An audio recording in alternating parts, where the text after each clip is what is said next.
Nicole gang. It's your girl Cheryl Nicole, and today I'm back with another. What's up, Cheryl Nicole gang? It's your girl Cheryl Nicole, and I'm back today with another video. And today is Story Time Sunday. And as you can tell from the title, your girl is going to be talking about her experience, labor and delivery.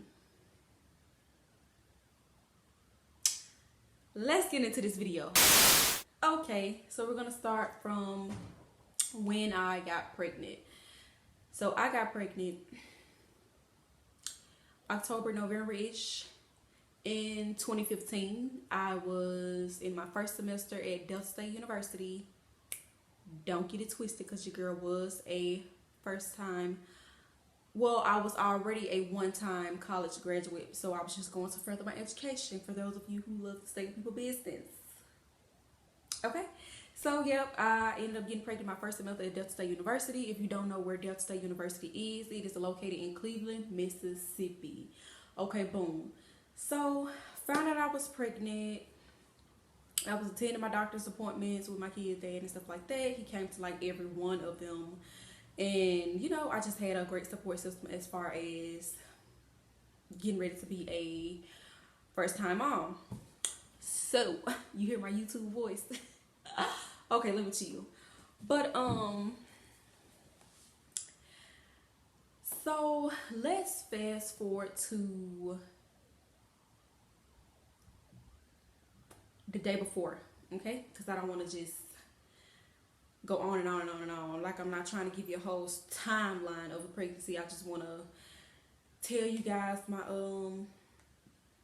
labor experience. So let's say July 20th of, or in 2016.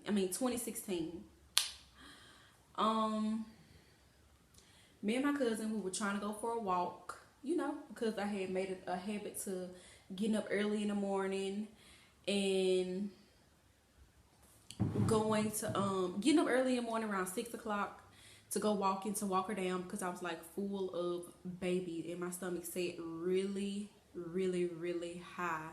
So I would get up every morning, 6 in the morning. Her dad would be going to work.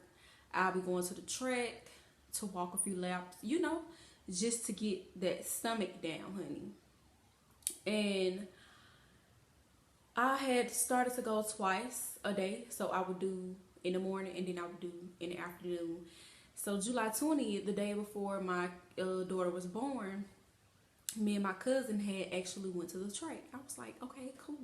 You're going to come with me. We're going to get us a little workout in. I'm going to go walk the track a few times so I could push the labor, like bring it along or bring it, you know. I was already dilated with 1 centimeter, and I had been at 1 centimeter for like at least 2 appointments. So we got to the track or whatever, and the track, mind you, was like literally across the street from where me and my child dad lived or whatever. And so it was like walking distance, but we had drove, because I don't think that we were like at the house. We drove there and we started to walk, and we ran into some colleagues, and one of the girls was like, girl, you still haven't had that baby, and when you supposed to have and stuff like this. I was like, oh, my due date July 30th, not knowing that I was possibly already in labor or that I was gonna have her the next day. So that was that. I was like, yeah, girl, that's why I'm out here now, trying to get her to go ahead and come on down, like move further down so we can get the labor process going, because at this point I was like really tired. Like, I was restless. She would sit literally on my ribs, uterus, intestines, everything that's in there. I feel like she was sitting on it. Okay, so at this point I was like really tired. And let's just fast forward to, okay, let me take it back some. Earlier today, I was like cleaning, like detail cleaning, baseboard cleaning, fixing lunch, dinner, all that. So it was just like I had a productive day. And so back to when we was at the track, me and my cousin, we started to walk after we finished talking to colleagues and stuff like that. And we got halfway around the track and there was a bench to like have a seat. I was like, girl, let me sit down because I gotta take a break because you know what? I'm hurting, like I'm really hurting. And I'm just sore, whatever. I don't think I'm gonna be able to finish. I'm not gonna be able to finish walking. I'm not gonna be able to you know, do the right amount of laps that I need to do at the time. And she was like, okay, cool. So she drove me back to the house. I went in the house and I think she left. So I started prepping dinner for me and my kid's dad. You know, because he worked all day and stuff like that. So I was basically just staying at home while pregnant. Because, you know, I was already on my leave or whatever. So he comes home, I'll say about 5:30, 6 o'clock maybe. And at this point, I'm still like in the midst of cooking. And so times passed, like a few hours passed. I was just complaining to him. I was laying on the bed, like leaning all over. I was just like, oh my goodness, like something is going on. Like my stomach is hurt so bad. My back, my lower back was hurting so bad. I'm not even lying to y'all, like when I say my back was hurting so bad because I was just like devastated. That's just how bad the pain was. So I feel like that he didn't really just take me serious because we had a labor scare thinking I was in labor, but I wasn't. So I was complaining to him about that. He was like, oh, do you want me to go get you some Tylenol? I can go get you some medicine. You can take the medicine and you can just rest and stuff like that. Because he was tired. So, because he worked all day. He was tired and so we was getting ready for dinner. I took the medicine, mind you, but I was still in some pain.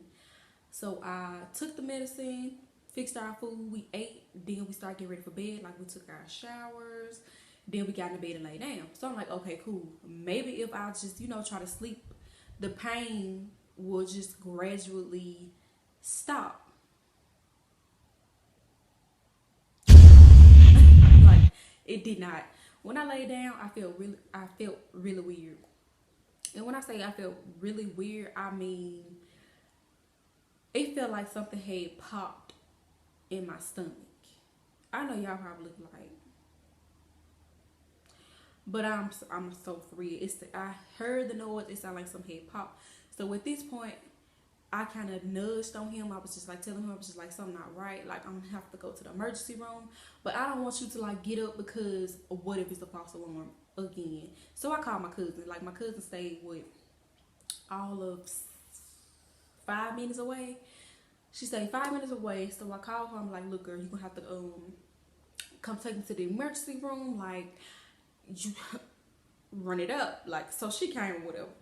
It didn't take her no time, y'all. My cousin probably was on 2 wheels trying to get over to the house to take me to the emergency room. And she got there. I told he was my dude at the time, whatever, we were staying together, like he was my kid dad, like we was. But anyways, I was like, you know what, you can stay here, you can stay asleep. Hernisha gonna take me to the emergency room to make sure everything's all right with the baby and stuff like that, like ain't nothing going wrong and cool. So he stayed asleep. I left. I didn't take no bag or anything because I wasn't just expecting to stay because I didn't think that I was in labor. So okay, we get to the emergency room and my cousin, we get out the car. She's just like, do I need the wheelchair? Like, are you gonna be okay? Like, can you walk to the door? So I'm just like, yeah, I can make it without any assistance. Like, I don't need like a wheelchair or anything like that. So I'm like this, like walking to the door because at this point my belly is just like boom. And we get in the emergency room. There weren't a lot of people. And I get to the check-in desk where the receptionist is, and I was just like, I'm just trying to make sure everything's okay. Like I'm pregnant and I'm due and this, that, and that. And she was like, okay, cool. I checked in.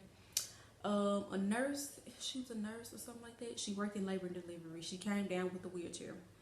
This is the thing that had pissed me off. We standing there. At this point, I was like in serious pain. So I'm leaning like on a wall, like this almost, because the pain was getting more intense as I like waited to go upstairs. So the lady was taking her time. She was standing there with the wheelchair, but she was talking to somebody else. But it was just like I wasn't standing there and possibly in labor. Like, you know what I'm saying? I'm just like, wrap it up, like, cause you making me mad. Like, get me in the chair so we can take me upstairs and we can just see what's going on. I get in the wheelchair. We started to head to labor and delivery, like that floor or whatever, and I just felt some seeping. Now, prior to this night, I had to go see my doctor at the doctor's office outside of a regular doctor's appointment because it kept feeling like something was seeping out, like it was liquid. So I'm just like, okay. When I had went to see the doctor, this before I had went to the emergency room, he was just like, oh, it's just pee. And my grandma even tried to make it seem like I was peeing on myself, but peeing on yourself, like, no, I knew that was not right. But anyways, we get on the elevator. I'm just like, man, it feel like I'm peeing on myself. Like, what's going on? So, y'all, the lady got me to the room. She was like, I'm gonna need you to get out all your clothes, go in the bathroom, get out all your clothes. She gave me a gown to put on and stuff like that. I stood up and it just said, shh, like an ocean. I was so embarrassed. I was just like, oh my God, like all this stuff everywhere. Like, I don't know. From that point on, it was like on. And my cousin was like, girl, you pregnant? Like, what you expecting and stuff like that. So I did experience my water breaking. It was so much. It was crazy. I literally felt like I was just soaking wet, which I was because it wet my pants so bad. Then it was like all on the floor and stuff. And so I finally get into the bathroom and I get out there and I put my gown on and I make it back to the bed. Then she was just like, oh, I'm gonna have to check you to see how far you've dilated.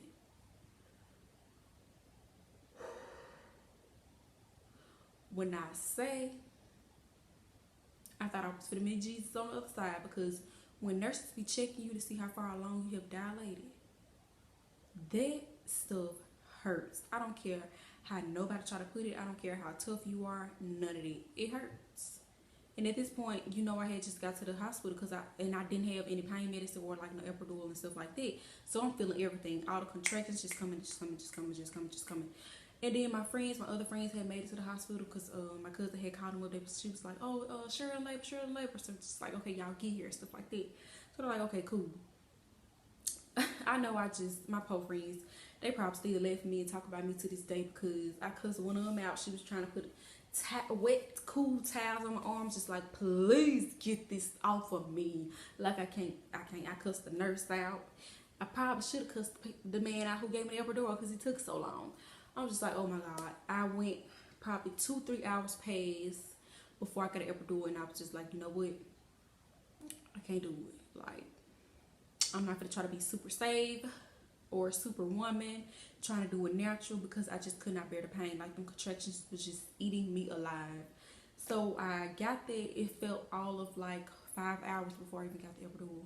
That's just how long it took, which now I understood because, you know, they be having other people who be in labor as well. So it sucked because I was in pain, but at the same time, I was just like, they doing their job. But then there was zero understanding because I was just like, look, y'all supposed to be catering to me right now because I'm in labor with my child. You know, the queen is here. So, and at this point, my cousin had to go back to our apartment to get my boyfriend at the time because he was at home, dead asleep, wasn't hearing his phone, so she had to go like beat on the door and stuff like that. She was like, when he got there, he was looking all crazy and was like, what's going on and stuff. And she was just like, Cheryl in labor. So they both rushed back to the hospital. He walked in looking crazy, all calm. You know how guys be. And just how they be just helpless. Because, I mean, it's not much that they can do anyways in that situation besides try to keep you calm and stuff. So rolling over into the next morning, July 21st, 2016, around 7, 8-ish, I was moving along pretty good. I had dilated all the way to 9 centimeters. And at first I started off pushing, like trying to push her out or whatever.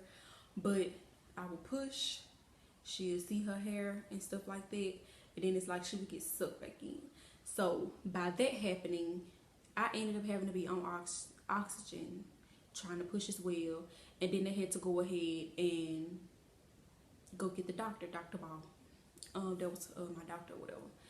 And he had to come in, and he was just looking like, yeah, we're going to have to go ahead and take the baby and stuff like that. So he had to use these tools called forceps. Them things the devil. Because he had to stick them in me, adjusting to my child, her body, to be able to pull her out. And while that's going on, I was just like, come on, come on, come on, come on, come on, come on, come on, come on, come on, come on, come on. Y'all, it was hurting so bad. I was just like, oh my God. I was screaming so loud. I know everybody on that hospital floor heard me. And my baby daddy was like, oh, calm down, calm down. I was looking like, you finna get put out, because calm down. What you mean calm down? I'm birthing your child right now. You telling me to calm down? Like, I was getting so emotional because it was hurt so bad. But okay. So that felt like 5 minutes. It took 5 minutes just for him to like pull her out. And when she came out, I was like, hell to the no, to the no, no. Who baby is that? She was big. She was big. She looked funny. I was just like, whoo, I know she ain't ugly. But when they cleaned her off and stuff like that, my baby was beautiful. She was so beautiful. But I don't care what nobody say. Them contractions ain't no joke. Catching your breath, trying to breathe properly when you push it is no joke. Having a child is easy to some, but not for all. Everybody has different experiences. Everybody has different pain tolerance. So how bad it hurt me, I have some people who say it didn't hurt them as bad. And some of them just be lying just to sound all hard and stuff. But some people do have a high tolerance for pain. I'm not one of those people because I felt like I was going to the cross or something. But yeah, guys, thank you so much for taking the time to listen to my story time. And I want you to do something before I end this video, which is like this video, drop a comment in the comment section, lastly subscribe to my channel, and if you are already subscribed, thank you for your support. And